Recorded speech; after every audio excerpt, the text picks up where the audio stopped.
در رابطه با سیستم آموزشی هم من چیزی که واقعا این رو صادقانه میگم، همیشه هم گفتم، به نظر من سیستم آموزشی در ایران خیلی خوبه. الان بعد از چند سال چه دیدگاهی دارید نسبت به رشته پزشکی؟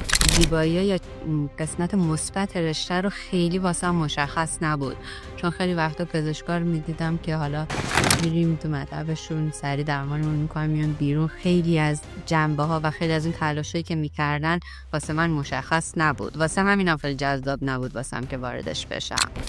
متاسفانه به خاطر قضیه شکایت زیادی که توی آمریکا وجود داره، مریضا خیلی سری میرن پزشک رو شکایت میکنن، ازش به اعتماد نمیکنن. بیماری سرطان یک بیماری ژنتیکیه یا یک بیماری که از محیط در واقع تولید میشه؟ کلا سرطان که جزو اون حوزه‌ای هست که هنوز خیلی ناشناخته ها وجود داره راجبش، هنوز ما خیلی چیزا راجبش نمیدونیم، ولی هر دوش میتونه تاثیر داشته باشه. در کل بهتون بخوام بگم چیزی که خیلی شناخته شده است الکل و سیگار هست و چاقی.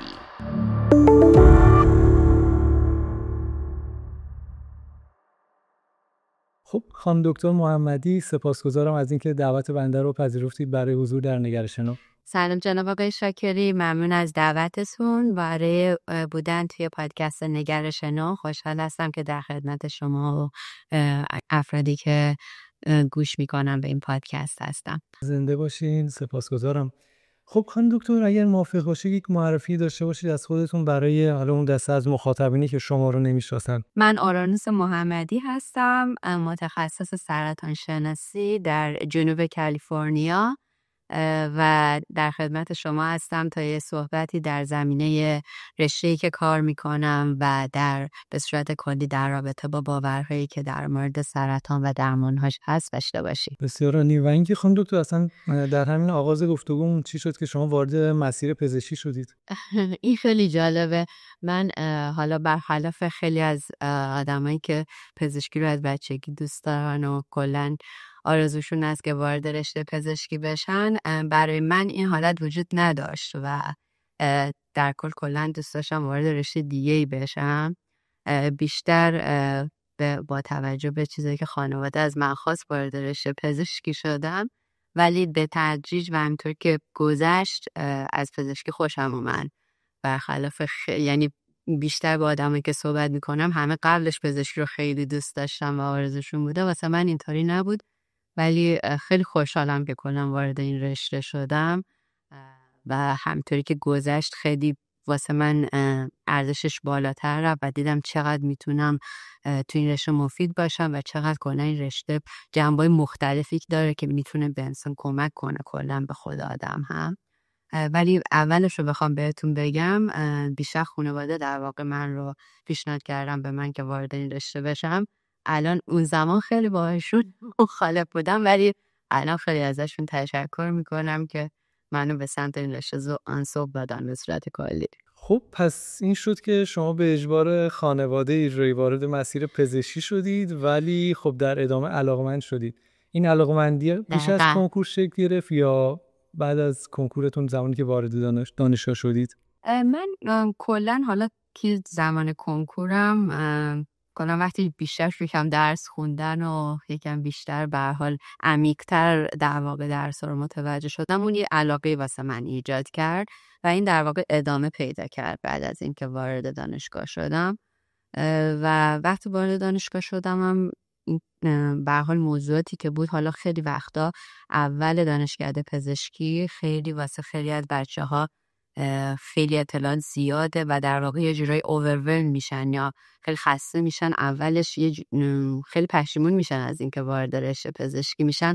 من خیلی اینو دیدم بین دانشجوی پزشکی، چون خب حجم مطالب در مقایسه با اون چیزی که توی دبیرستان بوده خیلی متفاوت هست و اولش هم همه مسائل تئوری دیگه، یعنی شما اول که وارد مثلا بیمارستان و مطب و اینا که نمیشید، همه چی تئوریه، واسه همین خیلی از دانشجو اول که وارد میشن دوست ندارم. ولی من اون کلا درسایی که توی رشته پزشکی بود رو خیلی خوشم اومد و در این زمینه خوش شانس بودم دیگه.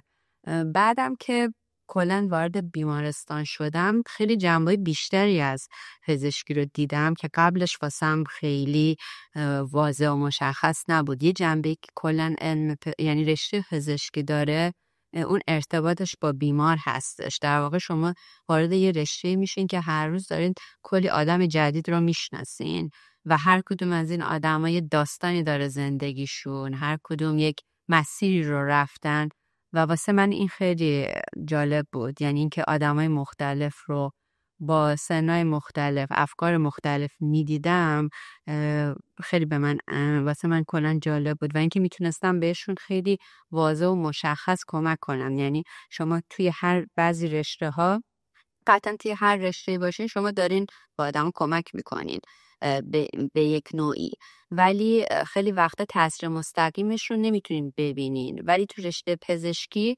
شما درمان میکنین مریض و مریض هم مثلا شاید 2 روز بعد خوب میشه حالش و میاد از شما تشکر میکنه. واسه همین خیلی تاثیرش رو به صورت مستقیم میتونین ببینین و این خب یه حس رضایت خیلی خوبی به آدم میده و به هر حال این در واقع باعث شد که من همینطوری هر روز که گذشت بیشتر خوشحال‌تر شدم که وارد این رشته شدم. بله. خانم دکتر، پیش از ورود به پزشکی چه دیدگاهی داشتید نسبت به پزشکی و الان که حالا الانم البته این سوالو هم دارم، چند سال اصلا در واقع مشغول به کار هستید در حوزه پزشکی و الان بعد از چند سال چه دیدگاهی دارید نسبت به رشته پزشکی؟ قبل از اینکه وارد رشته پزشکی بشم کلاً واسه من اینطوری بود که میدیدم پزشکا که همیشه دارن کار میکنن، اینو میدیدم، ولی اون زیبایی یا قسمت مثبت رشته رو خیلی واسه مشخص نبود، چون خیلی وقتا پزشکا رو میدیدم که حالا میریم تو مطبشون سری درمانمون میکنن میان بیرون، خیلی از جنبه ها و خیلی از این تلاشایی که میکردن واسه من مشخص نبود. واسه همینم خیلی جذاب نبود واسم که واردش بشم. ولی بعد که واردش شدم تفاوتی که واسه من داشت این که به هر حال راه خیلی طولانیه و اون کسی که پزشک میشه خیلی مسیر طولانی رو طی کرده تا به اونجا رسیده و اگر مثلا آخر وقتا ما میریم تو مطب دکتر مثلا شاید با شما 10 دقیقه صحبت میکنه و شما این رو احساس میکنید که دکتر به شما توجه نکرده، در حالی که اون 10 دقیقه حاصل 10 سال درس خوندنه که حالا میاد به شما میگه 10 دقیقه من مثلا این رو میخوام بهت بگم. واسه همین خیلی از جنبه هایی که یعنی خیلی از تلاشی که پزشک میکنه رو ما متاسفانه نمیتونیم ببینیم، خیلی هم طبیعی هستش، ولی من بعد که وارد شدم متوجه شدم که چه راه طولانی بود که من به هر حال واسم خیلی قابل باور نبود تا قبل اینکه خودم واردش باشم. دقیقاً کاملا این موردی که از نظر حالا مراجعین پنهان میمونه اینی که دقیقاً هر یک ثانیه‌ای که عملاً وقت میگذرونن با هر پزشکی پشتش ساعت‌ها مطالعه بوده. یعنی در هر 2 هفته من خب حالا خودم هم دانشجو هم در میشه ابتدای مسیری هم که حالا شما سالها پیش شروع کردید، ولی من میبینم خب در هر هفته‌ای که میگذره ساعت‌ها ما مثلا مطالعه داشتیم، ساعت‌ها کلاس گذروندیم و الان این بیمهری رو که حالا در فضای مجازی به وجود اومده نسبت به کادر درمان در کشورمون، اینو واقعا متاسف میشم. خب آخه به چه دلیل؟ میشه گفت فکر شاید حالا اینو شما بهتر میتونید پاسخ بدید، چون هم در واقع تجربه کاری در ایران، تجربه کار در ایران رو داشتید و هم تجربه کار در آمریکا رو الان دارید. خب این بیمهری فکر می‌کنید از کجا میاد؟ آیا از عدم شناخت کافی میاد یا اینکه واقعا اصلا ممکن است شما نظر دیگه داشته باشید؟ آیا به نظر شما پزشکای ما دارن کمکاری میکنن یا سیستمی که مشکل داره، اون سیستم درمان ماست که مشکل داره و الان باعث اختلاف بین بیمار و حالا پزشک شده؟ درسته. کلا من یک قسمتی که حالا توصیه هستش که به من شد و من هم به حالا به کسایی که بعد از من میان میکنن، این که کلا پزشک باید سعی کنه کاری که میکنه رو به مریضش توضیح بده و خیلی وقتا پزشکا دارن کار درست رو انجام میدن ولی توضیح نمیدن دارن چه کاری میکنن، که خب دلیلش هم عدم وقتی که دارن، یعنی کمبود وقتی که دارن. وقتی شما با مریض در واقع کامیونیکیت نکنی یا ارتباط برقرار نکنی که من دارم چی کار میکنم، مریض ازت ناراضی میشه. خیلی وقتا ما پزشکایی داریم که شاید مثلا خیلی هم همه پزشکا دارن علمی کار میکنن، ولی خیلی از پزشکا شاید خیلی عمیق‌تر دارن درمان میکنن مریض رو، ولی به مریض چی نمیگن، مریض نمیدونه که داره واسه چه کاری انجام میشه. ولی خیلی از پزشکایی که مریضا راضی تر هستن در واقع ارتباط بهتری با مریض میگیرن. این چیزی هست که ما متاسفانه هم توی دانشگاه خیلی کم روش تمرکز میشه و خیلی وقتا پزشک ما نمیدونن چجوری ارتباط با مریض داشته باشن و هم مسئله که همه پزشکا دارن، این که ما کمبود وقت داریم. کلا ما توی زندگیمون و توی حرفمون همیشه کمبود وقت داریم و این باعث میشه که نتونیم با مریضمون ارتباط بگیریم. من فکر می‌کنم عامل اصلی عدم رضایت خیلی از مریضا این هستش. ولی به طور کلی این بیمهری که میگید رو منم خیلی شاهدش بودم، هم توی ایران هم در آمریکا هم هست، چون کلا به هر حال پزشکا جزو قشر مرفه در کل جامعه هستن و خیلی وقتا مریضا یا مردم اون راهی که رفته پزشک رو نمیبینن. مثلا 10 سالی که پزشک به هر حال دانشجوی زندگی کرده رو ندیدن و اون تهش رو میبینن که حالا پزشک زندگی مرفهی داره و این باعث یک تضادی میشه. من فکر می‌کنم یه عاملش هم این هستش که به هر حال یک واکنشی هست که خب پزشک واسه من کاری نکرد ولی زندگیش خیلی خوبه. من فکر می‌کنم یه علت بیمهری هم کلا این هستش. امیدوارم این جو شکسته بشه، چون مثلا تو سال قبلی وقتی کوچیک‌تر بودم خیلی من میدیدم که احترام به پزشکا واقعا خیلی بود، یا هنوزم خیلی از جاها خیلی به پزشک احترام میذارن، خیلی حرفش رو قبول دارن، اعتماد میکنن و این اصلا خیلی کمک میکنه به مریضه ما که اعتماد کنن به مریضاشون. ولی خب خیلی جاها متاسفانه این از بین رفته. توی آمریکا هم هست خیلی متاسفانه، این فقط توی ایران نیست. متاسفانه به خاطر قضیه شکایت زیادی که توی آمریکا وجود داره مریضا خیلی سریع میرن پزشک رو شکایت میکنن ازش و اعتماد نمیکنن. این یه سیکل معیوبی ایجاد میکنه که هم پزشک میترسه، نمیدونه دقیقاً کار درست رو میتونه واسه مریض انجام بده یا باید کار اضافی بیشتری بکنه، هم خب اون اعتماد که از بین پزشک و بیمار نباشه واقعاً مسیر درمان سخت‌تر میشه. دیگه این فکر نمی کنم لزوما سیستم باشه، فکر می کنم یکم خود مردم هم هستن، یعنی اون حرفایی که خود مردم بین هم دیگه میزنن، ولی شاید اطلاع رسانی به مردم و اینکه پزشک حالا چه کارایی داره واسه شون میکنه بتونه کمک کننده باشه واقعا. خب خانم دکتر، ما در مورد آموزش صحبت کردیم. حالا اون تعلیمی که پزشکا میبینن، سالها تعلیم میبینن تازه فقط برای که به مقطع عمومی برسن. مثلا در ایران خب یه چیزی هم وجود داره به اسم طرح، حالا در آمریکا به یک شکل دیگه است. شما چه تفاوتی دیدید بین سیستم آموزشی ایران و آمریکا؟ درست. خب کلا توی ایران که هممون میدونیم بعد از مقطع در واقع دبیرستان و کنکور دانشجو مستقیم وارد رشته پزشکی میشن که 7 سال هست و حالا بسته به این که چه شهری میرن طرحشون معمولا به 1 تا 2 سال هست واسه عمومی. البته اینو دقیقش رو نمیدونم، شاید قوانین هر روز عوض میشه در مورد سال طرحشون. ولی توی آمریکا بعد از دوره های اسکول یا دوره دبیرستان یک دوره پریمد میخونن دانشجوها که 4 سال هست که میتونه رشته‌های مختلف باشه، بیولوژی باشه یا رشته مرتبط، و بعد یه امتحانی میدن به اسم MCAT و بعد وارد رشته پزشکی میشن که 4 سال هستش، یعنی در کل حدوداً 8 سال طول میکشه. من خودم به شخصی فکر میکنم سیستم ایران واسه پزشکی بهتره، چون شما از اول میدونید که میخواید وارد رشته پزشکی بشید و در واقع یه جورایی تمرکز روی رشته پزشکی هست. ولی خب واسه کسایی که نمیدونن چی میخوان شاید خیلی سخت باشه. یعنی خیلی وقتا، یعنی من از خیلی از دوستام که میپرسم توی 17 سالگی خب آدم خیلی هنوز جوانه، خیلی تجربه ها رو نداره و یه رشته رو انتخاب میکنه. خیلی شاید انتخاب شاید کاملا آگاهانه نباشه. توی آمریکا خب چون یکم به هر حال 4 سال فرد توی یه دانشگاه هست یکم انتخاب آگاهانه تر هستن و واقعا میدونه که این رشته رو دوست داره وقتی واردش میشه. ولی به هر حال این که من فکر کنم این تمرکزی که از اول روی رشته گذاشته میشه بهتر هست. در رابطه با سیستم آموزشی هم من چیزی که واقعا این رو صادقانه میگم، همیشه هم گفتم، به نظر من سیستم آموزشی در ایران خیلی خوبه. من واقعا پزشکایی که یعنی اساتیدی که خودم ازشون آموزش گرفتم همچنان خیلی از چیزایی که بهم گفتن تو ذهنم هست.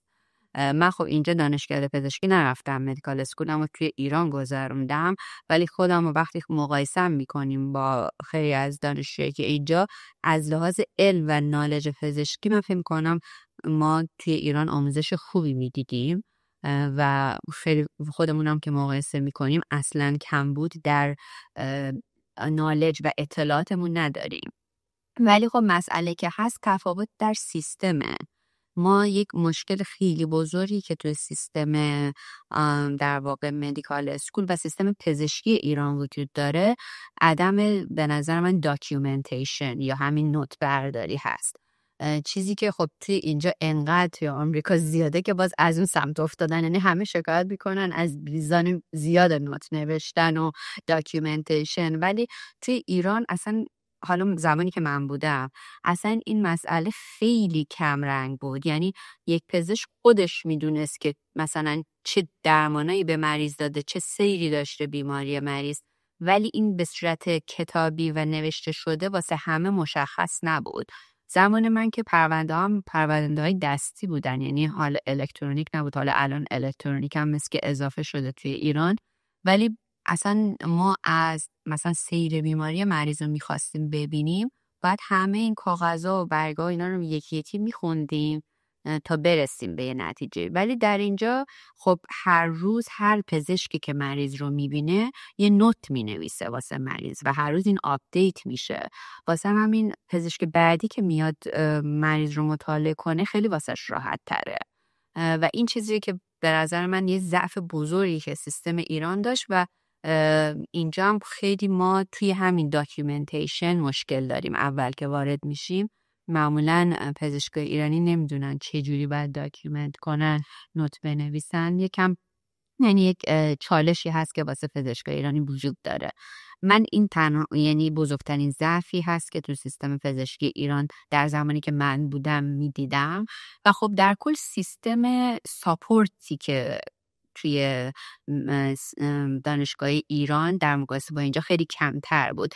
یعنی در کل خیلی پزشکی توی ایران پزشک محور بود، یعنی پزشک خودش همه کار رو واسه مریض میکرد، در حالی که توی اینجا پزشک یک قسمتی از یک تیم هست ولی خیلی افراد زیاد دیگه هم هستن که دارن به مریض کمک میکنن و خب ما توی ایران اینو کمتر داشتیم. توی ایران مثلا پرستاری بودن، فیزیوتراپیست بود، ولی یکم وقتی مثلا مریض میخواست از بیمارستان مرخص بشه یه سیستمی که حالا مریض کجا میره، چه مشکلاتی واسش وجود داره، اینا یکم بهش کمتر پرداخته میشد و همه بار در واقع روی خود خانواده بود و پزشک. ولی اینجا یکم سیستم‌های ساپورت دیگه هم هست که خب به مریض کمک میکنه و من این دوتا رو تفاوت اصلی است که بین سیستم پزشکی ایران و اینجا میبینم.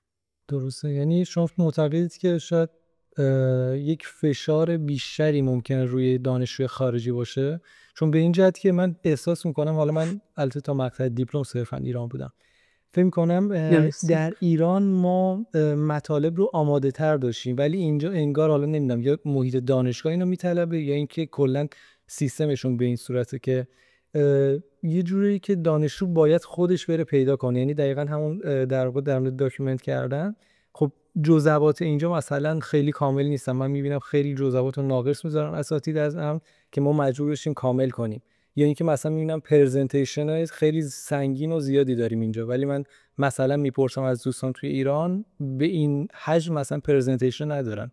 فکر میکنید فشار بیشتریه، یعنی یه جوری بیشتر دانشجو رو در واقع میپذیرن یا مسئله دیگه؟ کلا چیزی که توی ایران بود، من حالا خودم تفاوتش رو میدیدم با اینجا. خب من اینجا واقعا در مدیکال اسکول نرفتم، شاید شما بهتر از من بدونید جناب شاکری. ولی ما توی ایران آره مثلا همه چیز رو یه جوری داشتیم، یعنی فقط درس میخوندیم.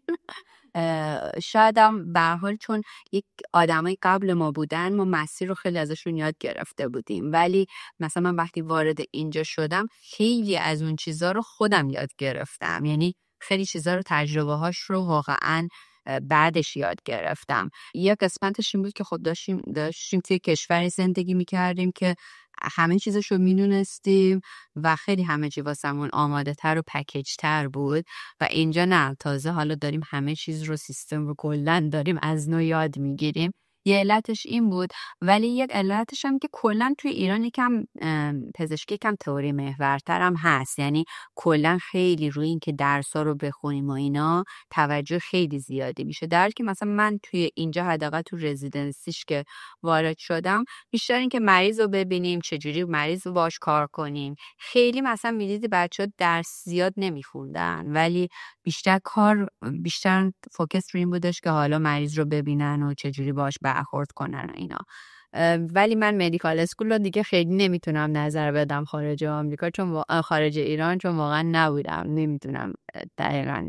خانم دکتر شما از چه مقطعی وارد در واقع سیستم آموزشی آمریکا شدید؟ بعد از اتمام عمومیتون شما تصمیم گرفتید برای تخصص؟ بله من عمومیمو که در واقع 7 ساله توی ایران خوندم، دانشگاه مشهد، دانشگاه علوم پزشکی مشهد خوندم. بعد سال 2015 دیگه درسم که تموم شد طرحو نگذروندم، من بستگی گذاشتم واسه طرحم و دیگه اومدم وارد یعنی وارد سیستم آموزشی آمریکا شدم. کنن تو آمریکا باید اول یه سری امتحان داره، اون امتحانا رو بدی و به اسم USMLE، حالا حتما خیلی از دوستان میدونن، و یه سری ابزرورشیپ میگذرونی، در واقع همون روتیشن هایی که ما مثلا توی اکسترنشیپ میخوندیم توی ایران، اینجا هم شبیه به همون میرفتیم با پزشکای دیگه کار میکردیم یا ریسرچ میکردیم، به همون ریکامندیشن لتر میدادن. ریکامندیشن لتر در واقع یه سری نامه هایی هستش که استادا به شما میدن که شما رو ریکامند میکنن که وارد رزیدنسی بشید. توی ایران این مسئله نبود خیلی زمانی که من بودم، یعنی امتحان میدادی و وارد میشدی، ولی اینجا امتحان یه قسمت از اون رزومه تو هست، باید لتر داشته باشی یا نامه داشته باشی از یه سری اساتید و اون روتیشن ها رو هم بگذرونی. بعد دیگه من وارد تخصص شدم، تخصص داخلی یا اینترنال مدیسن که توی آمریکا 3 سال هستش، توی ایران 4 سال، تو آمریکا 3 سال هست. و بعد از اون وارد فلوشیپ یا دوره فوق تخصص در واقع میشی که من هم آنکولوژی سرطان شناسی رو خوندم که من 2 سال گذروندم. بله، و اینکه حالا خب اگر به عقب برگردید همین مسیری که طی کردید فکر می‌کنید استارت بزنید، یعنی اگر نسخه قبل از مهاجرتتون رو ببینید بهش توصیه میکنید که دقیقا همین مسیر رو طی کنه یا خیر؟ متاسفانه آره. من توصیه، یعنی شاید حرفم خیلی خوب نباشه، درست نباشه اینجا، ولی من با توجه به شناختی که از خودم دارم و شرایطی که میبینم من دوباره همین راه رو میومدم. جالبه که من اتفاقا زمانی که ایران بودم و دانشجو بودم خیلی هم تو فکر خارج اومدن نبودم، تو فکر خروج از کشور نبودم. بعد دیگه شرایط خانوادم در واقع طوری بود که میخواستن بیان از کشور خارج بشن و من دیگه اومدم باهاشون، دیدم که خب واقعا احساس میکردم سیستم منظم تره از ایران و خیلی توی ایران آینده نامشخص بود دیگه و این در واقع باعث شد که من بیام متاسفانه، چون منم دوست داشتم ایرانو کلا. و بعد که اومدم هر روز واقعا خوشحال‌ترم که اومدم. امیدوارم ایران برگرده به اینکه شرایط یعنی یه جوری بشه که بشه توی ایران موند. شاید الان من تبلیغ منفی کردم، نمیدونم حرفم درست بود یا نه، ولی من فکر کنم نظر صادقانه‌تون رو گفتید. خب یعنی صرفا چیزی که حقیقتا رو شما الان منعکس کردید. آره به هر حال مهاجرت هم سختی خودشو داره، یعنی نمیشه گفت که قطعا همه چیزش عالی و پرفکت‌تر. به هر حال ما خیلی چیزا رو از دست میدیم که خیلی چیزا رو به دست بیاریم و شاید خیلی از آدم اون آخرش رو ببینن که خب حالا آدم خوشحاله، ولی منم خیلی روزای زیادی بوده که نمیخواستم باشم اینجا، پشیمون شدم، میخواستم برگردم. ولی الان که حالا برها 10 سال گذشته و دارم عقب و برمیگردم نگاه میکنم، من خوشحالم از این که اومدم. حالا دیگه باید دید 20 سال دیگه چطوره بودم خوشحالم. من دقیقاً. و بله، یعنی میشه گفت یه مقطعی حالا به وجود میاد که خیلی از ما پشیمون میشیم از این مسیری که استارت زدیم، ولی خب راهی که شروع کردیم و میشه گفت جزء اون مسیرایی هم هست که شما انگار راه برگشتی براتون نمیونه. یعنی مقصد شما حالا فکر کنم شرایطتون حالا به چه صورت بوده، من البته متوجه شدم شما در واقع مهاجرت خانوادگی داشتید. بله درسته. همین حرفی که میزن، یعنی من اتفاقا وقتی خودم هم وارد این رشته میخواستم بشم، خیلیا بهم میگفتن و منم میخوام اینو به خیلیا بگم که راه واقعا راه طولانی هست. یعنی رشته پزشکی در مقایسه با هر رشته دیگه‌ای که شما برید مسیر خیلی طولانیه و این عامل اصلی پشیمونی خیلی از بچه هاست و واقعا میتونه فرسایشی باشه. یعنی شما یه تایمایی هست که دیگه همه دوستاتون، همه اقوام مثلا همسن شما بودن، دارن کار میکنن، زندگی تشکیل میدن، شما همچنان دارید درس میخونید ولی کارم ندارید، نمیدونینم چی میخواد بشه. یعنی این واقعا به نظر من یکی از سخت‌ترین قسمت‌های رشته پزشکی اینه و فکر کنم خیلی هم کاری نمیشه کرده. نه بخوای اینو کمش کنی واقعا نمیشه، چون الان ما مثلا یه سری رعایتایی هست تو آمریکا، از فیزیشن اسیستنت داریم و نرس پرکتیشنر که در واقع یه سری از مسئولیت‌های رشته پزشکی رو به عهده میگیرن که خب خیلی کوتاهه، ولی خب مثلا با ما کار میکنن، یعنی تحت نظارت پزشک هستن. میبینیم خب واقعا خیلی چیزا رو نمیدونن متاسفانه، چون خیلی رشته گسترده است، واسه همین واقعا نمیشه کمش کرد، مگه که از اول تو بدونی که حالا اون فوق تخصصی که میخوای بدونی میخوای بری چیه، که خب اصلا واقعا نمیشه.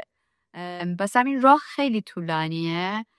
ولی خب من چیزی که همیشه سعی کرد، یعنی به من کمک کرده، این که سعی کنی همون زمان از اون چیزی که هست سعی کنی اون راضیت کنه، چون که آینده خیلی مثلا خیلی دور است و اون چیزی که میخوای بهش برسی، و سعی کنی اون چیزی که الان هست، مثلا امروز من این مریض رو دیدم، این اتفاق افتاد و خوب بود، این باید سعی کنیم بهت حس خوشحالی بده و کلا اون باید از درسی که داری میخونی لذت ببری. یعنی اگه کسی هست که واقعا از درس لذت نمیبره، به نظر من میتونه واقعا شکنجه باشه واسش و خیلی هم پشیمون میشن تو این مسیر. ولی دیگه بعد اینو از قبلش یکم با خودت بری جلو و ببینی که دوست دارم واقعا من این درس‌ها رو بخونم یا نه. دقیقاً، یعنی اون چیزی که عرضم خدمتتون از اون مسیرهای بی بازگشت هم هست. یعنی شما هر رشته دیگه‌ای بخونید، بخواید تغییر بدید، انصراف بدید، یه فشار اجتماعی روتون هست.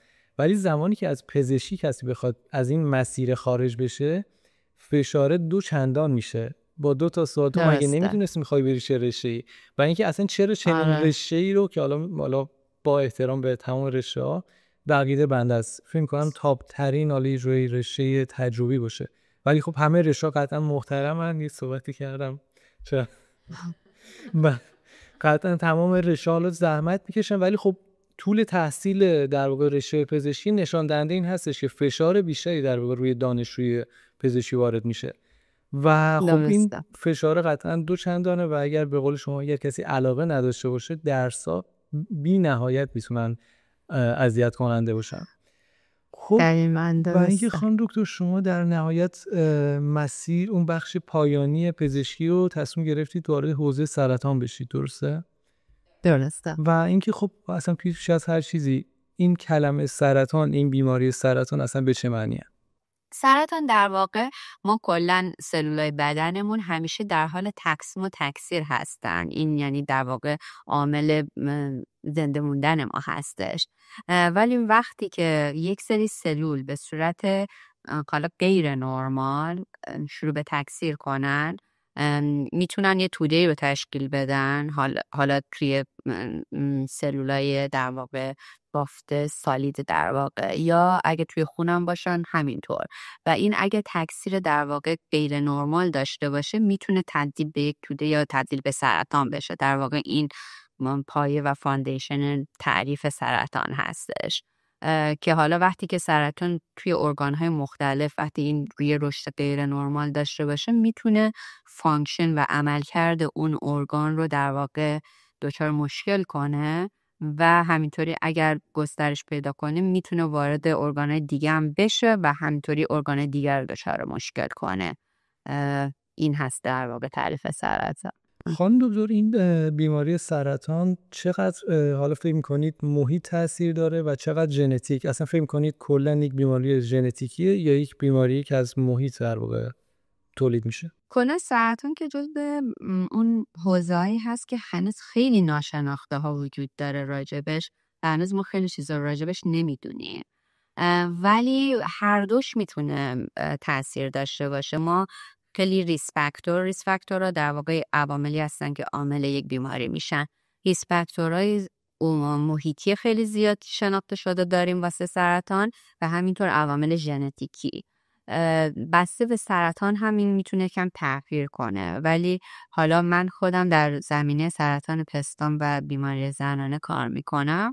توی مثلا سرطان پستان ما چیزی که میدونیم مثلا الکل میتونه چیز کنه، ریسک سرطان پستان رو زیاد کنه که یه عامل محیطی هست، یا قرصای هورمونی یا قرص ضد بارورین میتونن ریسک سرطان پستان رو زیاد کنن. خب این یه عامل محیطی دیگه هست. چاقی یک عاملی هست که میتونه سرطان پستان رو زیاد کنه. ولی از اون طرف ما یه سری ژن‌های شناخته شده هم داریم که توی بعضی از افراد ژن‌ها وجود داره که از طریق خانواده در واقع منتقل میشه و اونا هم میتونن عامل سرطان باشن. یعنی هر دوش هست، ولی باز ما مریضایی هم داریم که هیچ کدوم رو ندارن و سرطان میگیرن. یعنی واسه هم میگم که شناخته شده زیادی وجود داره، ولی بعضی چیزا رو دیگه میدونیم. مثلا در رابطه با سرطان ریه ارتباطش با سیگار یه چیز دیگه کاملا 100% شناخته شده است. یعنی ما میتونیم قطعا بگیم، یعنی یه چیزی که همیشه ما کسی که سرطان ریه داره اینو میپرسیم. هستن کسایی که مثلا سیگاری نیستن و بازم سرطان ریه میگیرن، ولی خب اون ارتباط خیلی قوی هستش. در کل بهتون بخوام بگم چیزی که خیلی شناخته شده است الکل و سیگار هست و چاقی. این سه تا عاملی هستن که خیلی ارتباط با سرطان مختلفی دارن، ولی حالا توی هر سرطان خاص یه سری ریس فاکتور دیگه هم وجود دارن. درسته. و اینکه فکر کنید چقدر حالا اصلا سبک زندگی، که این سبک زندگی میتونه استرس باشه، میتونه خواب باشه، ورزش باشه، همون ریسک فاکتورایی که حالا فرمایش کردید، فکر کنید اینا چقدر در پیشگیریش در واقع تاثیر گذارن؟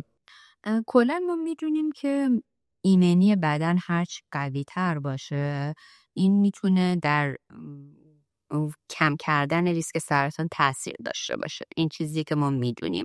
حالا توی سرطان مختلف ممکنه فرق داشته باشه، ولی هرچی شما ایمنی بدن تو قوی تر باشه در رابطه با سرطان و بیماری دیگه احتمالی که اونو بگیرید کمتر هست. این عواملی که شما گفتید در واقع ایمنی بدن رو بالا میبرن. شما وقتی تغذیه مناسب داشته باشید، وقتی ورزش منظم داشته باشید، وقتی استرس زندگیتون کم باشه، اینا به طور کلی ایمنی بدن شما رو بالا میبرن و وقتی ایمنی بدن بالاتر باشه احتمال ابتلا به خیلی از سرطان‌ها کمتر خواهد بود.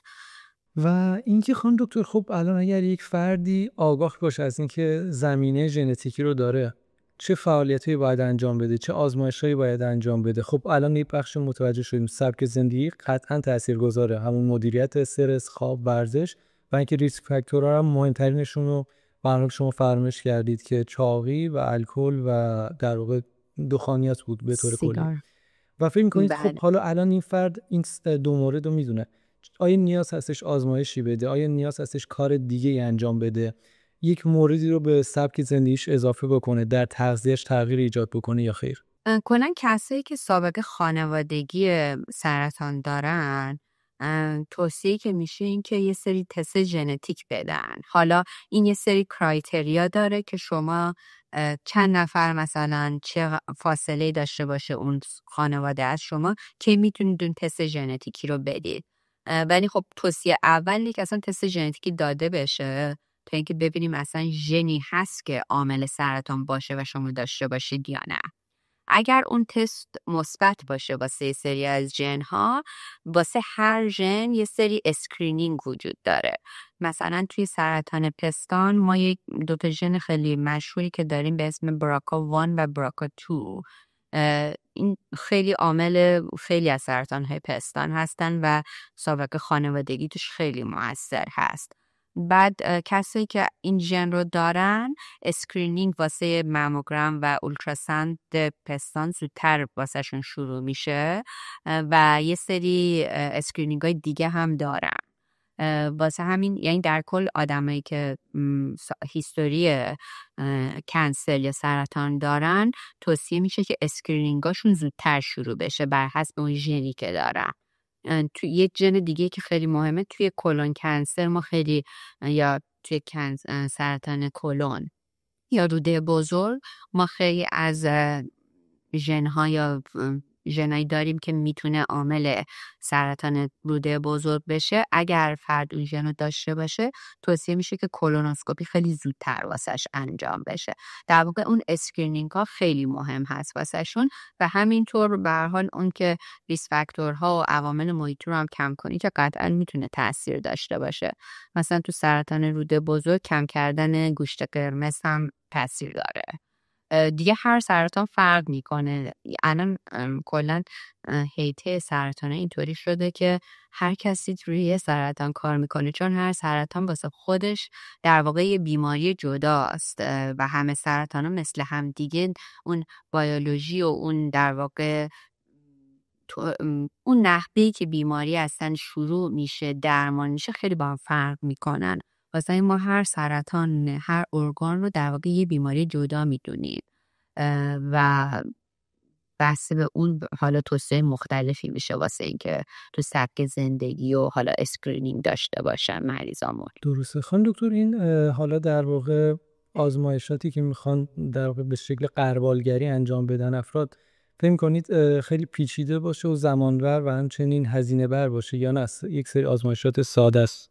خیلی ساده است. در واقع همیشه ما میگیم پیشگیری بهتر از درمان و غربالگری ها و اسکرینینگ های سرطان هم همینطور. ما توصیه میکنیم به همه آدما که غربالگری رو انجام بدن به خاطری که اون چیزی که شما به دست میاری در مقایسه با اون چیزی که از دست میدی خیلی متفاوت هست. این که ما یه سرطان رو توی مراحل اولیش بتونیم پیدا کنیم و درمانش کنیم خیلی متفاوته تا اینکه حالا بذاریم کلی بگذره تا به یه چیزی برسیم. غربالگری که الان توصیه میشه همه آدم رو انجام بدن یکی کولونوسکوپی هست از سن 45 سالگی واسه همه آدم ها توصیه میشه که کولونوسکوپی بکنن هر 10 سال از سن 45 سالگی. اگر کسی نمیخواد انجام بده یه سری تستای مدفوع هستش که توصیه میشه اینو هر سال انجام بدن آدما واسه جلوگیری از سرطان روده بزرگ یا پولون. تست دیگه که توصیه میشه همه انجام بدن ماموگرام هست. همه خانوما از سن حالا اگر سابقه هیستوری نداشته باشن از سن 45 یا 50 سالگی هر 2 سال ماموگرام رو انجام بدن واسه جلوگیری از سرطان پستان. اگه کسی سیگاری هست سالانه سیتی چست یا عکس برداری از سینه توصیه میشه و اگر و کلا همه آدمایی که بالای سن 21 هستن واسه پپ اسمیر در واقع یه تستی هست که اسکرین میکنه واسه سرطان سرویکس که اونم توصیه میشه همه انجام بدن. مخصوصا توی ایران زمانی که من بودم واکسن ما یک ویروسی داریم به اسم ویروس HPV که عامل سرطان سرویکس هست و الان واکسنش وجود داره. توصیه میشه که همه خانوما واکسنش رو بزنن. ولی حالا 10 سال پیش که من ایران بودم واکسن HPV نبود متاسفانه. الان شاید اومده باشه. چون واکسنش هم توی ایران نیست، توصیه میشه که همه خانوما پپ اسمی رو هر 3 تا 5 سال انجام بدن و این غربالگری ها قطعا توصیه میشه. درسته. فکر می‌کنید اون غربالگری در واقع موثرتره یا اون آزمایشات ژنتیکی که صحبت کردیم؟ آزمایشات ژنتیک اگر کسی سابقه خانوادگی داره که باید حتما تست ژنتیکی رو انجام بده تا ببینیم اون ژن رو داره یا نه، چون اگه اون ژن رو داشته باشه خب ما در واقع میدونیم که مریض با یه چیزی ممکنه درگیر باشه که بهتر زودتر این غربالگری ها انجام بشه. ولی این غربالگری که من صحبت کردم واسه همه آدم هست، اصلا جدا از این که شما سابقه ای داشته باشید، خانواده‌تون سابقه ای داشته باشه، همه آدم ها توصیه میشه که این غربالگری ها رو انجام بدن. درسته. فکر می‌کنم شما به مورد بعدی هم که من خواستم اشاره کنم اشاره کردید در طول صحبتاتون که یک جایی مطرح کردید شایع‌ترین سرطانایی که حالا در حال حاضر در ایران وجود داره. درسته؟ شایع‌ترین کنسرهایی که کلا تو دنیا شایع‌ترین کنسری که وجود داره کنسرهای پوست، سرطانهای پوست هست. بعد از اون توی خانم‌ها شایع‌ترین سرطان پستان هست و توی آقایون شایع‌ترین سرطان پروستات هست. بله. که یک سری همین عوامل ها من حالا یک اندک مطالعاتی دارم، مثلا در مورد سرطان پوست من میخوندم که شاید با همین یک ضد آفتاب ساده ما میتونیم یک پیشگیری بزرگی داشته باشیم توی در سرطان پوست. دقیقاً آره، بهترین چیز واسه سرطان پوست آن ضد آفتاب، استفاده کردن از ضد آفتاب هست، چون تقریبا همشون 3 تا سرطان اصلی پوست داریم، همشون عامل یعنی ارتباط خیلی نزدیکی دارن با آفتاب. واسه همین ضد آفتاب و این که حالا مثلا اگر توی آفتاب میرید آستین بلند داشته باشید یا کلاه داشته باشید، این خیلی کمک میکنه، مخصوصا هرچی پوست روشن‌تر باشه احتمال ابتلا به سرطان پوست بیشتره. واسه همین مثلا تو کشور غربی کلا بیشتر سرطان پوست در مقایسه با حالا کشور ما که رنگ پوست یکم تیره تر هستش، ولی به طور کلی ضد آفتاب به صورت روزانه، حالا متخصصین پوست بهتر از من میدونن که باید تجدیدم بشه هر 2-3 ساعت اگر همچنان تو معرض آفتاب هستین. بهترین عامل جلوگیری از سرطان پوسته و کلا هم اگر خال یا هر زایه پوستی دارین اینو پزشک باید ببینه و مطمئن بشه که این سرطانی نیست. و اگر هم مثلا خال زیاد دارید کلا باید سالانه یک اسکین اگزم یا معاینه پوست انجام بشه تا مطمئن بشه متخصص پوست که این زایات بزرگتر نیستن یا شکل مثلا مشکوک به سرطان ندارن. بله اون سرطان پوست اصلا بیشتره. درسته. خانم دکتر فکر میکنید بزرگترین اشتباهی که حالا اون فردی که مبتلا شده به سرطان یا خانوادهش در همون آغاز این بیماری انجام میدن چه اشتباهیه؟ کلا سرطان اسمش خیلی ترسناکه دیگه، یعنی ما خیلی بیماریایی داریم که میتونه کشنده تر از سرطان باشه ولی مریضا ازش اونقدر نمیترسن، ولی اسم سرطان که میاد همه رو میترسونه که البته طبیعی هم هست این نگرانی.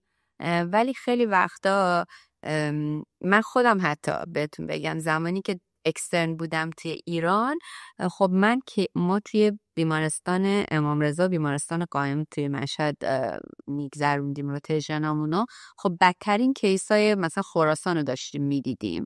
بعد من همیشه تصور خودم این بود زمانی که اکسترن بودم که سرطان یعنی مردن، یعنی اینجوری هم که همه میمیرن.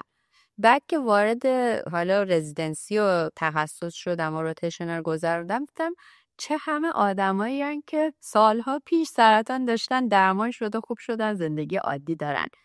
یعنی خیلی از آدم‌ها اسم سرطانه که میشنون فکر میکنن که دیگه دنیاشون تموم شده و زندگیشون تموم شده و خیلی وقتا دیر میرن اصلا مراجعه میکنن، فکر میکنن که اصلا درمانی وجود نداره، در حالی که خیلی از سرطان‌ها در حال حاضر درمان میشن توی کلا دنیا. حالا توی کشورهای پیشرفته کلا واقعا از اون دسته بیماریایی هست که پیشرفتاش خیلی متفاوته با کشور در حال توسعه، ولی در کل ما سرطانای خیلی زیادی داریم. اصلا بیشتر سرطانا رو گولمون و هدفمون درمان کردنش هست. خیلی بستگی به اون مرحله یا استیج بیماری داره. واسه این بزرگترین اشتباهی که واقعا خیلی‌ها میکنن این که دنبال درمان نمیرن واسه سرطان، و من توصیه میکنم هر کسی که یعنی توده مشکوکی داره یا هر اصلا تشخیص سرطان گذاشته شده واسش، سریع بره پیش پزشک تا ببینه اصلا قابل درمان هست یا نه. و اگر قابل درمان باشه پزشک معمولا خیلی صادقانه با مریضش صحبت میکنه و اگر احساس کنه که دیگه درمان واقعا دلیلی نداره و توجیه نداره، خب آفر نمیده، یعنی توصیهش نمیکنه به مریض. ولی وقتی توصیه میشه خب بهتره که بگذرونن اون مسیر رو.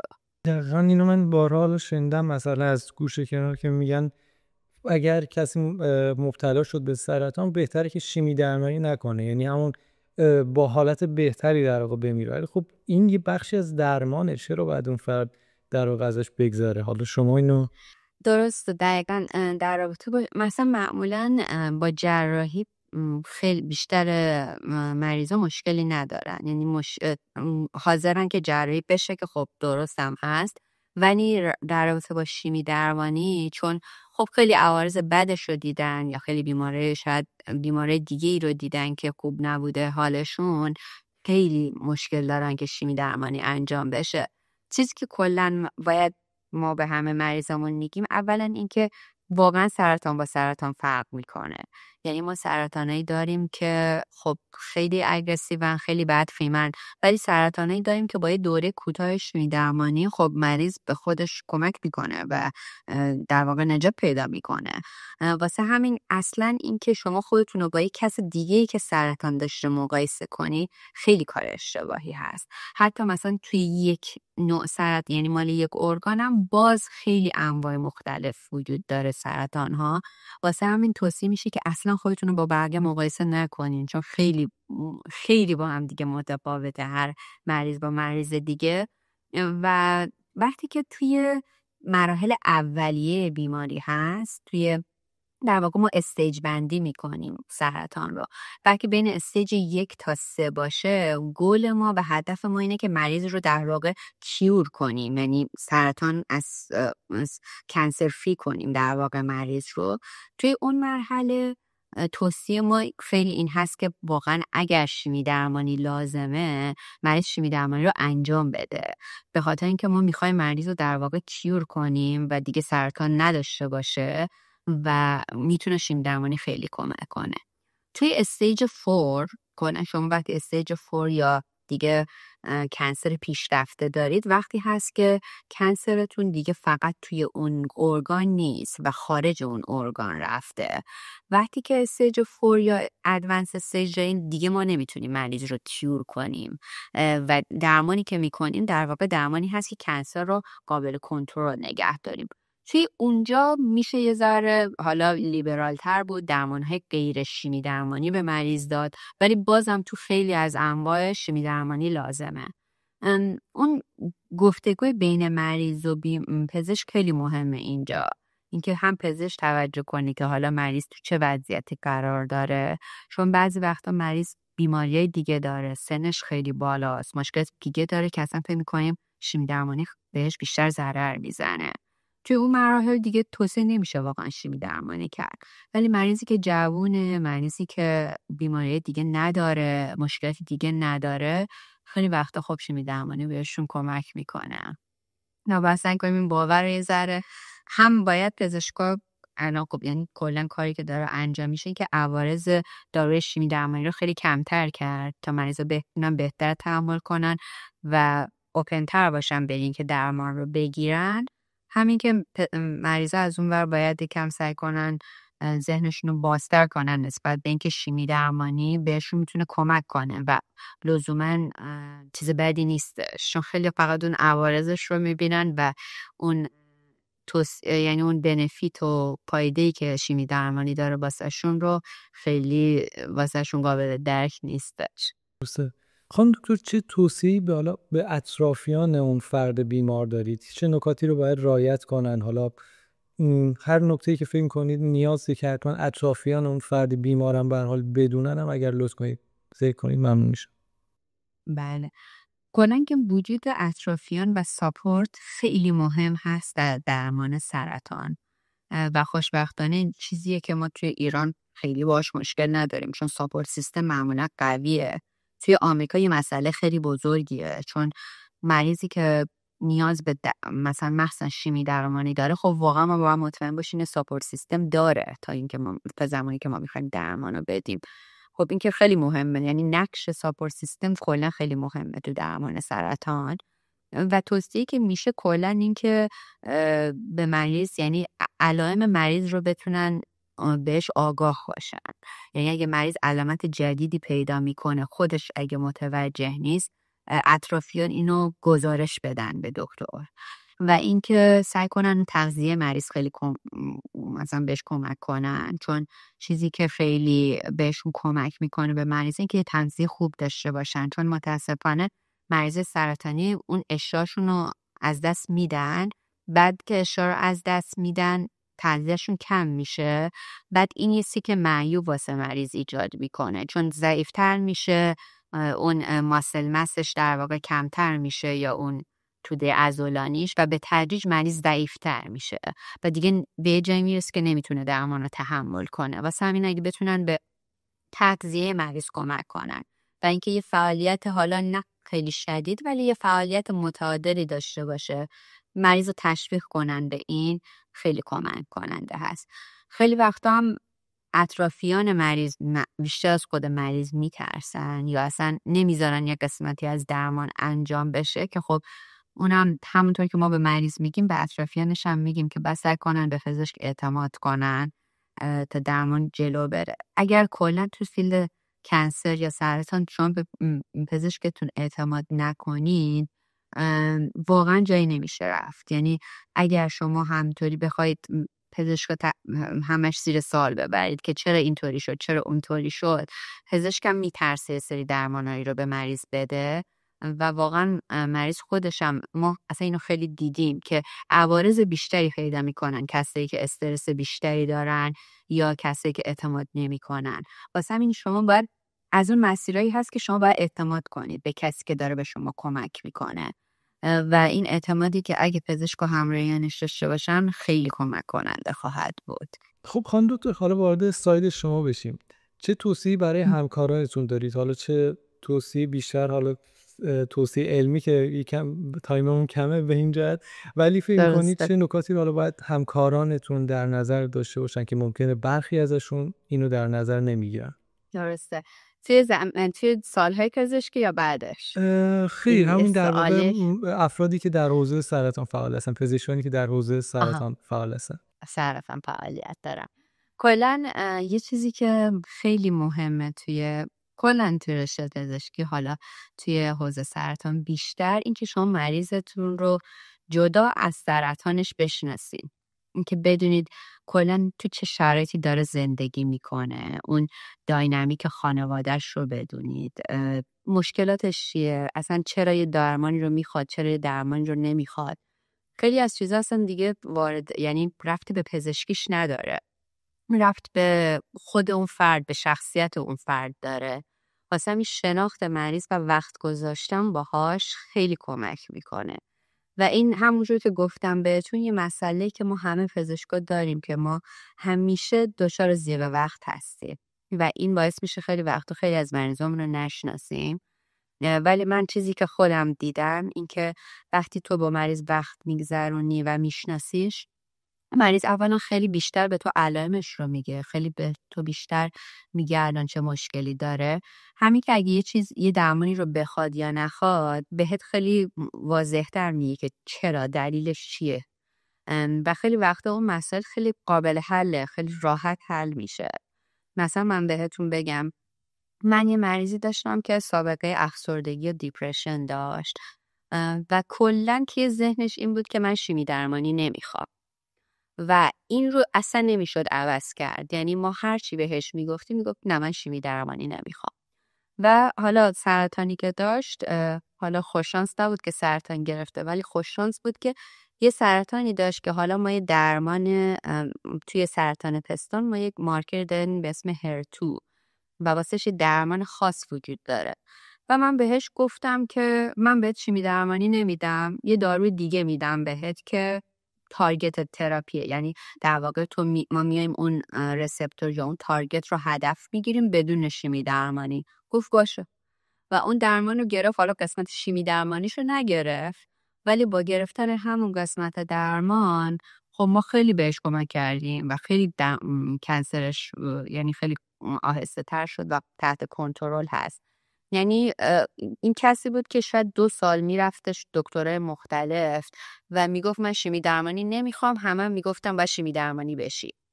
بعد تا جایی که اومد و فقط ما با واقعا یعنی من هیچ وقت به مریضم دروغ نمیگم، بهش گفتم ما شیمی درمانی نمی‌کنیم و شیمی درمانیش هم نکردیم، ولی یه درمانی که حالا کنار شیمی درمانی هست و اونم قسمتی از درمانش رو وقتی بهش گفتم تارگت تراپی قبول کرد.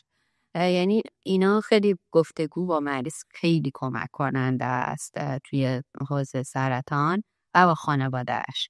من توصیه دیگه که همیشه میکنم و اصلا معمولا خودم همیشه به مریضان میگم که وقتی که مریضی میاد که سرطان داره، تنها اگر میاد بهش میگم دفعه بعد حتما خانواده دوستات هم بگو بیان، چون کلا سرطان مراحل مختلف داره درمانش و تشخیصش خیلی میتونه هم اوورولمینگ باشه، مریض میتونه خیلی اصلا یه جایی میشه که مریض ممکن اصلا نشنوه ما چی میگیم بهش و خیلی قسمت ای که ما داریم باش گفتگو میکنیم اصلا متوجهش نباشه. وقتی که یه خانواده یا یه دوست در کنارش باشن، آدمای مختلف که بشنون، اون مسئله خیلی راحت تر حل میشه. واسه همین همیشه ما توصیه‌مون اینه که مریض حتما با خانواده باشه. یه چیز دیگه که توی ایران خیلی این باب بود زمانی که من بودم، اینجا که اصلا نمیشه، یعنی تو همیشه باید بگی، این که به خود مریض نمیگفتن سرطان داری. این خیلی اشتباهه. هر مریضی، هر آدمی به نظر من حق اینو داره که بدونه چه اتفاقی داره واسش میافته و وقتی شما این حق ازش میگیری در واقع هم به خودش ظلم میکنی، هم به اطرافیان هم ظلم میشه. این خیلی تو فرهنگ ما رایج هست که مریض نمیدونه چه مشکلی داره، در که تو آمریکا اصلا شما باید بگی به مریض، حالا به اطرافیانش اگه نخواد نمیگیم، ولی خود مریض باید بدونه و این چیزی است که نمیدونم دقیقاً منشه فرهنگیش چیه. میدونم که بیشتر واسه اینه که خب مریض قصه نخوره، مریض ناراحت نباشه، ولی اگه مریضی ندونه چه اتفاقی واسش داره میفته، اصلا اون نمیتونه به ما علائمش رو بگه، ما نمیدونه داره واسش چه اتفاق میفته و این خیلی بیمارش رو ممکنه وخیم تر کنه. اینم توصیه دیگه هست که من همیشه میکنم که بعد مریض بدونه چه مسئله داره واسش پیش میاد. دکتر، من حدس میزنم در بین مخاطبین ما ممکنه افرادی باشن که مبتلا هستن در حال حاضر به بیماری سرطان. میشه رو به دوربین به شکل مستقیم یک صحبتی باشون داشته باشید؟ در رابطه با چه قسمتش؟ هر توصیه‌ای که فکر میکنید نیازه، چه به لحاظ درمانشون، چه به لحاظ حالا اینکه شرایط زندگیشون رو چطوری بخوان جلو ببرن، به هر حال هر توصیه‌ای که الان در ذهنتون وجود داره. درست. من خب چیزی که میخوام به همه کسایی که درمان یعنی مبتلا به سرطان هستن بگم این که همه میدونیم که بیماری سختی هست، ولی این به معنی نیست که ما از زندگی ناامید بشیم. شما باید به خودتون حق بدید که لحظه‌ای باشه تو زندگیتون که ناامید باشید، ناراحت باشید و سوال کنید که چرا من کانسر رو گرفتم. ولی از این طرف ما میخوایم که خوشبین باشید و اینکه به پزشکتون، به اطرافیانتون اعتماد کنید و درمان رو شروع کنید اگر بهتون توصیه میشه. به خودتون حق بدید در طول مسیر اگر اتفاقی واسهتون میفته خودتون رو سرزنش نکنید، چون خیلی وقت ما میبینیم مریضای خودشون رو سرزنش میکنن و ناشناختای سرطان خیلی زیاده. خیلی وقتا ممکنه شما دلیلی که سرطان گرفتید یک چیزی که استفاده کردین یا یک کاری که نکردین نباشه و با سرزنش کردن خودتون فقط باعث میشه که در واقع درمانتون رو جلو نبرید. باید آدم دست از سرزنش کردن کلا توی درمان سرطان از سرزنش کردن خودش دست بکشه و با اعتماد کردن به پزشکش و حالا کار درمان سعی کنه درمان جلو ببره. و مسئله دیگه که بازم مطرح کردم دوباره مطرح میکنم، سرطان به معنی این نیست که شما هیچ امیدی نیست. خیلی از سرطان ها، بیشتر سرطان ها در حال حاضر قابل درمان هستن و قابل کنترل هستن. حتی توی استیج های بالا یا استیج 4 هم ما تو خیلی از سرطان ها در حال حاضر درمانایی داریم که کنسر یا سرطان رو تحت کنترل نگه میداره و ما میخوایم که شما پزشکتون مراجعه کنید و اون درمان رو انجام بدید. واسه کسایی هم که سرطان ندارن ولی حالا در ریسکش هستن، همونجور که گفتم غربالگری ها خیلی مهم هستش. غربالگری برای ماموگرام، واسه کولونوسکوپی، پپ‌اسمیر و همینطور حالا اسکن سینه اگر سیگاری هستید بسیار مهم هست. خانم دکتر، حالا در زمینه درمان فکر می‌کنید چه پیشرفتایی داشته حوزه پزشکی؟ اصلا آیا پیشرفتی بوده یا نه صرفاً با همون متد قدیمی و با همون درمان‌های قدیمی داریم جلو میریم؟ و اینکه آیا اضافه شدن هوش مصنوعی کمکی کرده به شما در هم پیشگیری و هم غربالگری و هم درمان؟ خب حوزه سرطان که هر روز در حال پیشرفت است. الان کلاً میزان بودجه‌ای که به ریسرچ تو زمین سرطان داده میشه بالاترین میزان ریسرچ هست. توی مقاله های اصلی هم که توی آمریکا منتشر میشن تقریبا نصف مقاله ها اختصاص داره کلاً به حوزه سرطان. واسه همین حوزه خیلی در حال پیشرفته. یعنی ما هم که توی این رشته هستیم از یک کنفرانس به کنفرانس بعد کلی آپدیت جدید، کلی اتفاقات جدید میافته. واسه همین خیلی امید خیلی توش زیاد هست و ما همیشه این خیلی خوشحالمون میکنه که همیشه داره سری درمانهای جدید اتفاق میافته.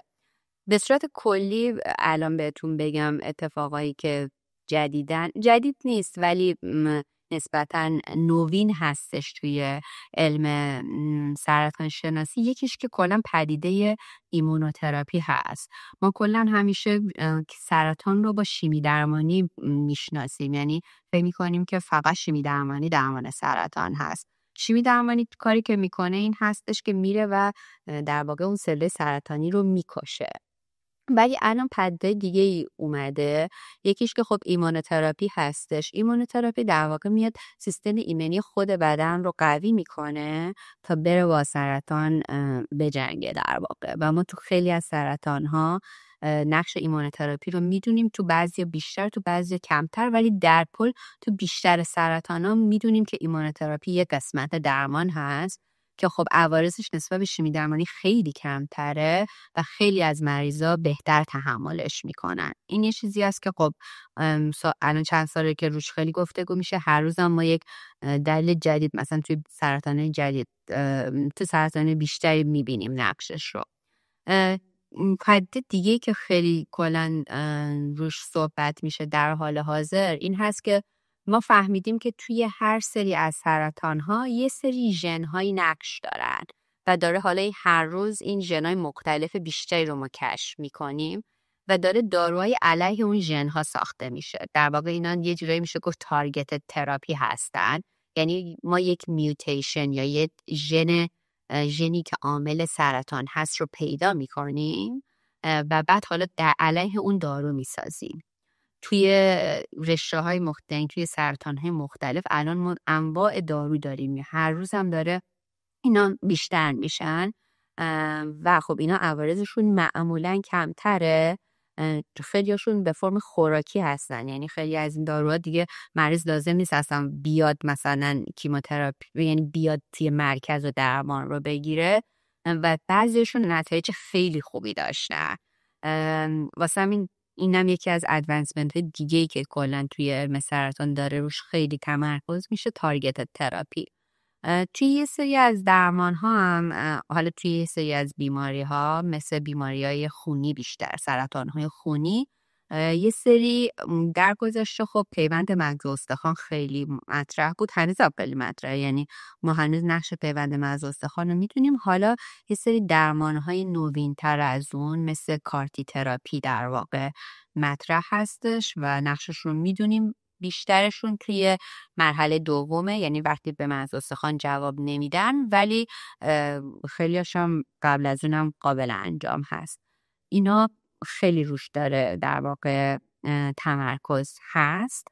توی زمینه تشخیصش هم در واقع پیدا کردن این ژن ها داره واسش تستای مختلفی میاد که حالا خیلیاشو میشه به صورت تستای مثلا خونی انجام داد، دیگه لازم نیست بایوپسی انجام بشه، یه نمونه برداری انجام بشه و خب اینا خیلی هر روز داره بیشتر میشه. توی زمینه هوش مصنوعی یا AI که خب قطعا داره کل دنیا رو میگیره، توی زمینه علم پزشکی هم همینطور و داره هر روز خب بیشتر میشه نقشش. چیزی که الان در حال حاضر ما خب خیلی ازش استفاده میکنیم این هست که ما خیلی مقاله های زیادی داره چاپ میشه کلا تو علم سرطان شناسی و در واقع کیپ آپ کردن و آپدیت بودن با اینا خیلی سخته. کاری که خیلی هوش مصنوعی به ما کمک میکنه این که اینو واسه ما دسته‌بندی میکنه. یعنی ما الان خیلی از اوپن اویدنس در واقع که یکی از اپایی هستش که استفاده میکنیم توی سرطان شناسی، که حالا مثلا من یه سوالی دارم مطرح میکنم، اون همه مقالات مرتبط با اون رو واسه من طبقه بندی میکنه و به من میگه. بیشتر در واقع جمع کردن دیتا ها هستش. ولی خب میدونیم که خیلی توی زمینه تشخیص، یعنی در تشخیص ایمیجا، یعنی تصویرهامون، اسکنامون، پت اسکن، MRI، یعنی در واقع تو تصویر برداری خب داره خیلی هوش مصنوعی دقیق عمل میکنه و ما خیلی وقتا هیچ وقت جای پزشکا رو نمیگیره واقعا، ولی توی جاهایی که یکم سوال هست یا مثلا پزشک دقیق مطمئن نیست، حالا میتونه اون کمک کننده باشه که به ما تشخیص قطعی تری بده. و همینطور یه جای دیگه که خیلی الان نقشش رو داریم صحبت میکنیم، کلا ما تو تشخیص سرطان باید نمونه داشته باشیم یا بایوپسی داشته باشیم. بعد خیلی رنگامیزی مختلف انجام میشه که حالا اون رو تشخیص بدیم بیماری و کنسر رو. توی این نمونه برداری ها و که تشخیص اون بایوپسی هم AI خیلی کمک کنند. از الان خیلی در واقع مقالات زیادی اومده که تو بعضی جاها میتونه به پاتولوژیستامون یا متخصصای مثلا نمونه برداریمون کمک کنه. به طور کلی که AI قطعا کمک کننده خواهد بود. بیشتر مسئله سر اینه که تا چه حد اعتماد کرد. و چیزی که میدونیم اینه که الان نمیتونیم بسپاریم به AI همه چیز رو، یعنی باید حتما پزشک نگاه کنه مطمئن بشه که درست میگه AI، ولی حتما به عنوان یک مکمل خوبی هستش و میتونه کمک کننده باشه. بله. خانم دکتر، نقش امید و به اصطلاح همون حفظ روحیه رو شما چقدر میبینید؟ چون یک باوری وجود داره در باورهام که میگن فلان فرد در مثلا با یک گرید خیلی بالایی از حالا هر کنسری، حالا هر سرطانی، در واقع با حفظ روحیه، با حالا هر شکلی که بود به لحاظ روحی خودش رو سعی کرد تقویت کنه و امیدوار بمونه و سعی در واقع اون بیماری رو شکست داد. آیا به نظر شما در این حد تاثیر بزرگی داره یا اینکه صرفا فکر کنید اون اثر منفیشه که بیشتره؟ یعنی اگر فردی بخواد خیلی خودش رو مضطرب کنه این شکنندگی بیشتر میشه؟ درسته. کلا که امید داشتن چیز خوبیه، یعنی شما به زندگی نگاه مثبت داشته باشید بهتون کمک میکنه توی زندگی. اینکه امید دارید که من میتونم با این سرطان مواجه بشم و شکستش بشم و حالا برم درمان رو انجام بدم. ولی اینکه صرفا امید داشته باشید ولی هیچ کار نکنید، خب این که اصلا نتیجه‌ای نداره. یعنی شما با حتما برید و یه کاری رو انجام بدید، نه اینکه فقط صرفا امید داشته باشید که این خودش خوب میشه. چون ما مریضایی داریم که میگن من هیچی نمیخوام، فقط میخوام ببینم معجزه میشه یا نه. خب معجزه رو من خیلی شخصا بهش تنهایی اعتقاد ندارم. اعتقاد به این دارم که باید یه درمانی انجام بشه. حالا اگه شما امید داشته باشید، نگاه مثبت داشته باشید به زندگی، درمانتون بهتر پیش خواهد رفت. ولی اینکه لزوما هیچ کار نکنید و فقط امید داشته باشید، تو من شخصا فکر نمی کنم به جایی برسه واقعا درمان.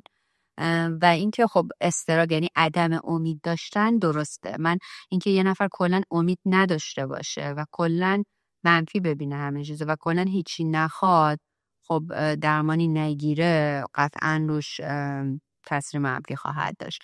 ولی ما مریضی داریم که مثلا خیلی خودشون منفی دیدن همه چیزو، ولی درمانو گرفتن و حالا خوب شدن و خودشون هم تعجب کردن یا سورپرایز شدن.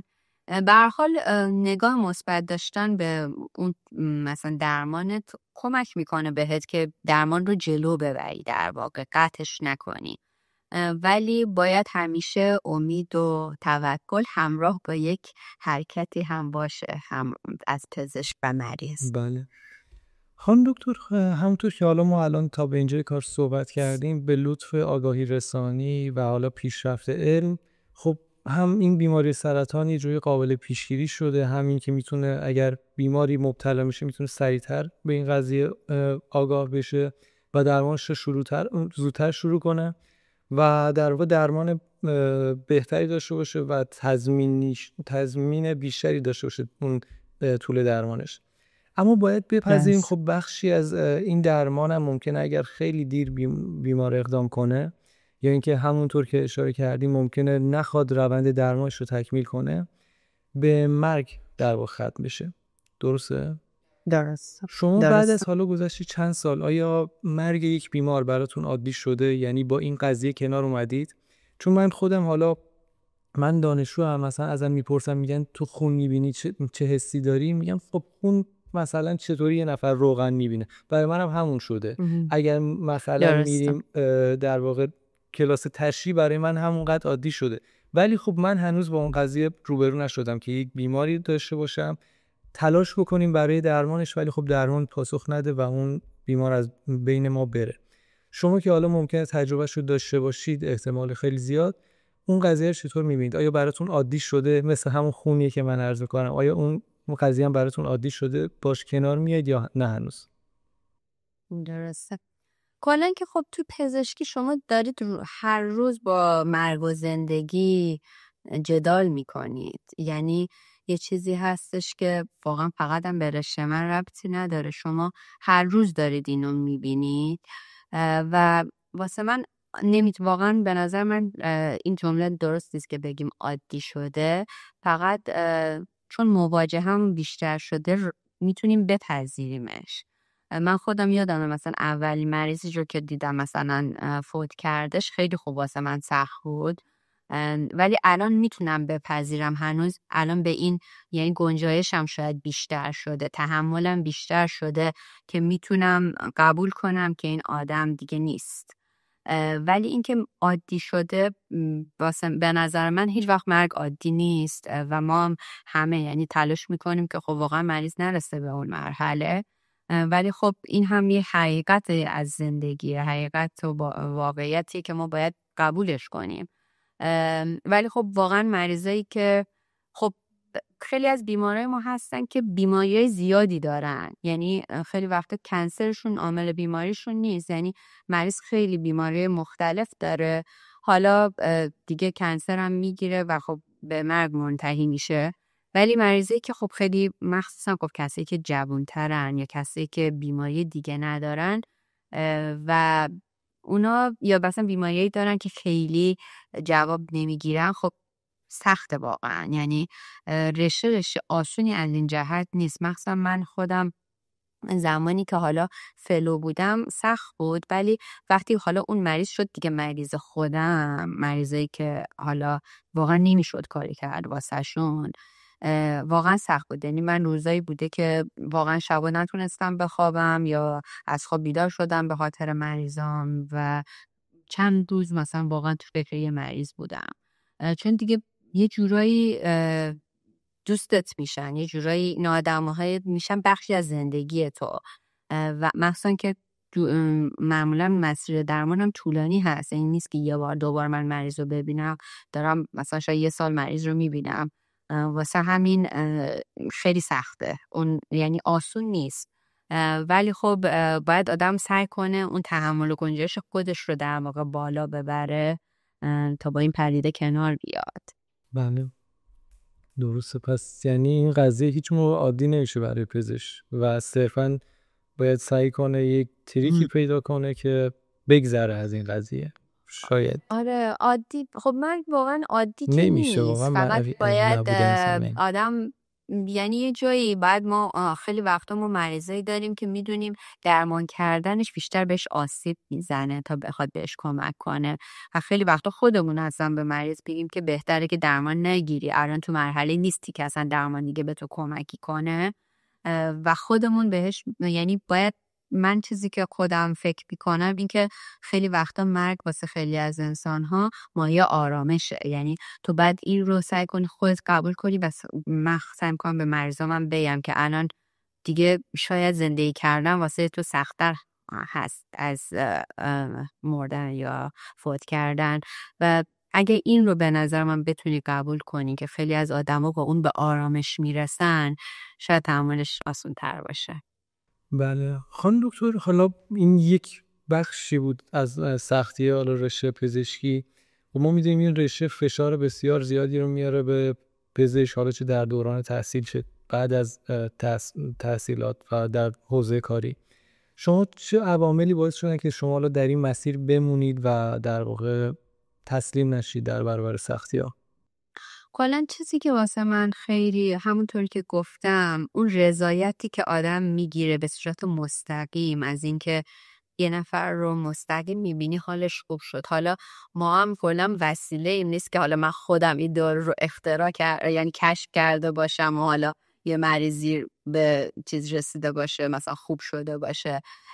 اینو میدونیم که به هر حال یک هزاران هزار آدم با هم دیگه یعنی به هم کمک کردن تا یه چیزی کشف شده و یک مثلا یک کنسر یا هر بیماری داره درمان میشه. یعنی من اون آدم نیستم که لزوما دارم به این آدم رو درمان میکنم، ولی به هر حال من وسیله مستقیمم و این خیلی وقتا به اون حس رضایتی که به آدم میده واقعا کمک کنه، یعنی خیلی بهت حس با معنی بودن میده. چون خیلی وقتا آدم خیلی کارا رو میکنه تو زندگی، میگه خب مثلا واسه چی این کارو کردم، ولی این یه جورایی اون یه معنا میده در واقع به زندگی و این یه چیزی بود که خیلی به من کمک کرد. کلا هم رشته پزشکی رشته خیلی چند جنبه‌ایه، یعنی شما از هر چیزی رو دوست داشته باشین میتونید تو این رشته پیدا کنید. به نظر من مثلا شما اگه خیلی آدمی باشید که تدریس کردن رو دوست داشته باشید، یه معلم خوب باشید، میتونید تو این رشته خیلی کمک کنید، میتونید یه معلم خیلی خوب باشید. اگه ریسرچ کردن رو دوست داشته باشین، کار توی آزمایشگاه رو دوست داشته باشین، میخواین علم رو جابجا کنید، خب توی پزشکی میتونید این کار رو بکنید. اگر اون ارتباط مستقیم رو دوست دارید میتونید این کار بکنید. اگه مدیریت دوست دارین میتونید تو زمینه مدیریت مثلا پزشکی وارد بشید. واسه همین به نظر من شما اگه توی هر جنبه دیگه هم توانایی داشته باشید یا علاقه داشته باشین، رشته پزشکی خیلی بستر آماده‌ای داره و میتونید تو جنبه‌های مختلف به شما کمک کنه و اون نیازی که شما دارید رو برطرف کنه. واسه همین منم همیشه این راهه واسم باز بود، همیشه خیلی آینده پزشکی روشن میدیدم و واسه همین خیلی بهم کمک کرد که وارد بشم و همینجوری ادامهش بدم. بله بسیار عالی. و فکر می‌کنید حالاش من می‌دونم شما به ادبیات کلاسیک هم علاقه‌مندید و همچنین در من اینو در یک مصاحبه‌ای که از کجا فهمیدی؟ یک مصاحبه‌ای که داشتید، حالا در واقع همون مصاحبه‌ای که اصلا من باعث شد که شما رو بتونم پیدا کنم، در واقع در همون جا بهش اشاره کرده بودید. فکر می‌کنید چه تأثیری داشته در حوزه کاریتون؟ همونطور که فرمایید خب رشته پزشکی رشته بسیار بزرگیه و چند بخشیه، یعنی صرفا مثل شاید یک سری رشته دیگه نباشه که تک بعدی باشه. کلا من که حالا بهتون بگم زمانی که دانشجو بودم خیلی علاقه داشتم و هنوزم خیلی علاقه دارم، ولی از زمانی که وارد تخصص و فوق شدم خیلی کم رنگ شد، چون اصلا وقتشو واقعا نداشتم. یعنی بیشتر وقتم رو اگرم وقت اضافی داشتم روی همون پزشکی اینا وقت میذاشتم و واسه همین خیلی کمتر متاسفانه تونستم بهش بپردازم. الان که از درس در اومدم اتفاقا برنامه‌م اینه که بیشتر مثلا وقت بذارم، ولی خب توی دانشجوییم خیلی مثلا وقت میذاشتم و کنم به ادبیات علاقه داشتم. اصلا دوست داشتم برم ادبیات بخونم که بعد خانواده‌ام گفتن نه برو پزشکی یه رفتیم پزشکی. ولی من که میکنم به شخصیت خودم، یعنی اون بک‌بون شخصیت خودم خیلی کمک کرد کردن ادبیات، چون که به هر حال آدمایی که اونو نوشتن آدمایی هستن که خب سالا فکر کردن، یعنی به فلسفه بودن، به فلسفه زندگی خیلی کمک میکنه ادبیات شما بخونید و به من این کمک کرد که کلا در طول مسیر چیز کوچیک رو نبینم، یعنی سعی کنم کل هستی، کل دلیل بودن رو بدونم، چون خیلی وقتا آدم وقتی وارد رشته میشه، وارد هر رشته یا هر مسیری، خیلی چیز کوچیک میتونه اذیتت کنه، ولی وقتی که حالا آدم خودش بیاد از بیرون به خودش نگاه کنه میبینه که چقدر کوچیک بود این قضیه، چقدر مثلا چرا من مثلا ناراحت شدم واسه این در مقایسه با کل چیزی که وجود داره در دنیا داره میگذره. خب این خیلی مسئله کوچیکی بود. تو این زمینه خیلی به من کمک کرد، چون واقعا میگم مسیر طولانیه، آدمای مختلف میبینی تو این مسیر، آدمایی که میخوان بهت اذیتت کنن، خیلی چیزای مختلف پیش میاد دیگه، زندگی دیگه همه چیز یعنی تو زندگی واسط پیش میاد. و خب این که تو یک ساپورت روحی داشته باشی، این که خودت یک فاندیشن فکری داشته باشی که چرا من وارد این رشته شدم، چرا این کارو دارم میکنم، خیلی به در طول مسیر کمک میکنه. ادبیات تو این زمینه خیلی به من کمک کرد و به نظر من به همه آدما کمک میکنه. یعنی ما خوبه که کلا بخونیم زندگی آدمای دیگر رو، تفکر آدمای دیگر رو، تا یکم زندگی واسمون راحت تر باشه، قابل باورتر باشه، سختیش قابل پذیرش تر باشه. اینو من به مریضام هم خیلی توصیه میکنم.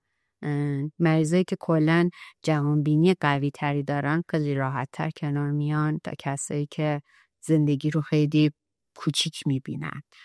دقیقاً. و اینکه خانم دکتر حالا جایگاهی که شما درش قرار دارید ممکنه آرزوی خیلی از بچهای جوانی باشه که الان حالا دارن برای کنکور میخونن یا در آغاز همین مسیر پزشکی هستن. چه توصیه حالا برای اون بچه‌ها دارید، برای دختر پسرایی که میخوان به هر حال به همین فوق تخصص در واقع میشه بالاترین مقطع رشته پزشکی برسن؟ ببینید کلا که حالا مرسی لطف دارید به من، ولی واقعا یعنی یک چیز یونیکی من نرسیدم، مثلا خیلی از آدم واقعا تو این مرحله هستن، ولی در کل من خودم مثلا نمیدونم این درسته یا نه، ولی هر وقت تو زندگی مثلا یه چیزی خیلی واسم آیدیال و بزرگ بوده خیلی سخت بهش رسیدم. هر وقت مثلا خیلی پیچیدش نکردم واسم راحت تر بوده. پزشکی هم واسه من اینطوری بود. من روزی که وارد پزشکی شدم واقعا نمیدونستم میخوام چه تخصصی بخونم، چه فوق تخصصی بخونم، کجا میخوام بخونم. همینجوری استپ بای استپ، مرحله به مرحله واقعا، ولی سعی میکردم کارمو درست انجام بدم. یعنی حقیقتا الان خیلی از شاید دوستام و اینا مثلا ببینن میدیدن که من داشتم خب واقعا همیشه درس میخوندم، همیشه کارهایی که باید رو انجام میدادم، اینجوری نبوده که مثلا تنبلی کنم اینا. به نظر من آدم مرحله به مرحله هم وظیفه‌ای که داره رو انجام بده و مسئولیتی که داره، تو به یه جای خوبی خواهی رسید.